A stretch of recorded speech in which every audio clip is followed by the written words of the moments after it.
Why was New York State Governor Elliot Spitzer assassinated politically? You can watch thousands of hours of mainstream TV news coverage and never get even a hint of a straight answer. There is, of course, an answer, and you can read all about it in an editorial Spitzer wrote that appeared in the Washington Post 3 weeks before he was taken out. Why has this public editorial and the extremely timely topic it addresses not been included in the blanket coverage of the Spitzer story? Here is the text of Spitzer's editorial, word for word, as it appeared in the February 14th edition of the Washington Post. Several years ago, state attorneys general and others involved in consumer protection began to notice a marked increase in a range of predatory lending practices by mortgage lenders. Some were misrepresenting the terms of loans, making loans without regards to a consumer's ability to repay, making loans with deceptive teaser rates that later ballooned astronomically, packing loans with undisclosed charges and fees, or even paying illegal kickbacks. These and other practices, we noticed, were having a devastating effect on home buyers. In addition, the widespread nature of these practices, if left unchecked, threatened our financial markets. Even though predatory lending was becoming a national problem, the Bush administration looked the other way and did nothing to protect American homeowners. In fact, the government chose instead to align itself with the banks that were victimizing consumers. Predatory lending was widely understood to present a looming national crisis.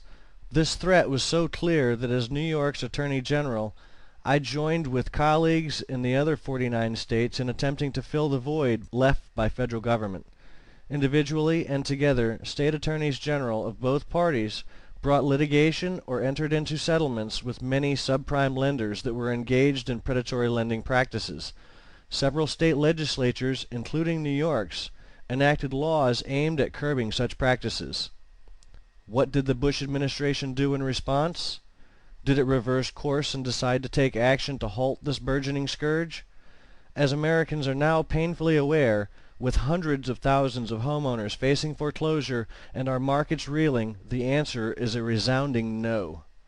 Not only did the Bush administration do nothing to protect consumers, it embarked on an aggressive and unprecedented campaign to prevent states from protecting their residents from the very problems to which the federal government was turning a blind eye.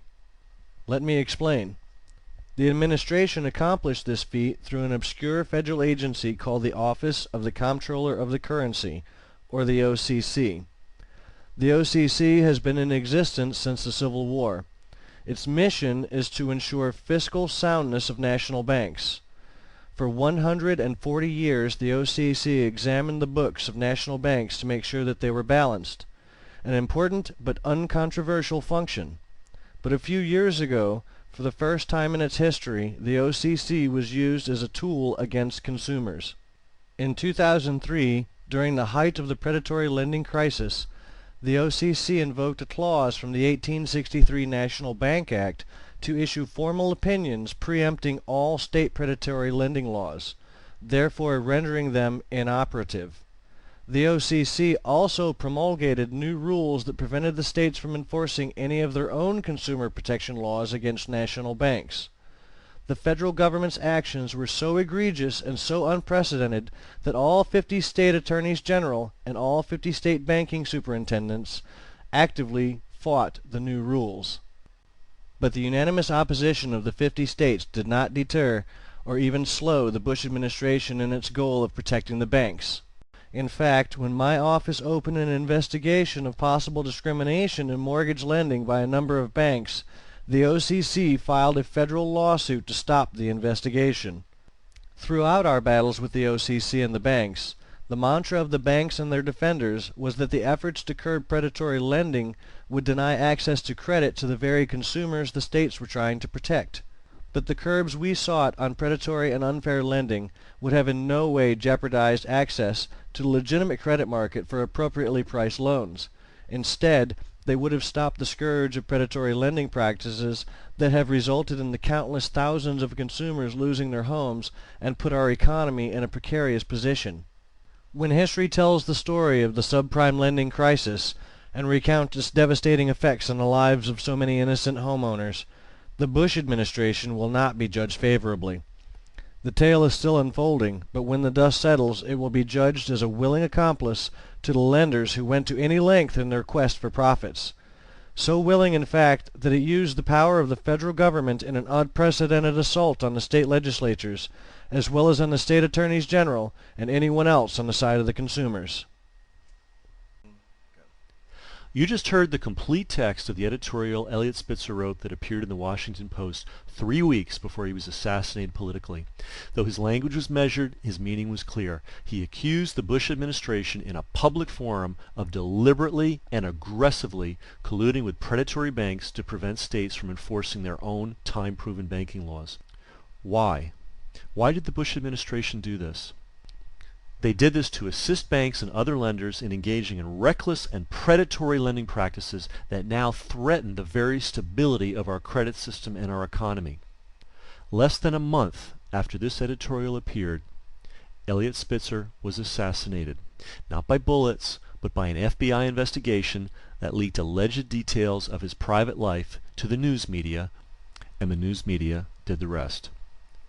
So-called sexual misconduct is a fact of political life. For example, until he was exposed by an alert journalist, homosexual escort James Guckart made over 200 visits to the Bush White House, including what appears to have been at least 2 overnight stays. Yet this fact, verified by the Secret Service's own visitor logs, never made it to the front page of any newspaper. In contrast, what should have been a sealed investigative notebook in the Spitzer case was released and reported widely. Brass Check TV calls upon the governors of the 50 states of the Union to show courage on the issue of predatory lending and demand it be brought to public light. The facts are clear. The Bush administration engaged in an unprecedented campaign to dismantle the system of laws that defend consumers from predatory lending practices. In doing so, they've created misery for millions of Americans, thrown our financial system into chaos, and weakened the nation's economy, all for the sake of a quick buck. Please share this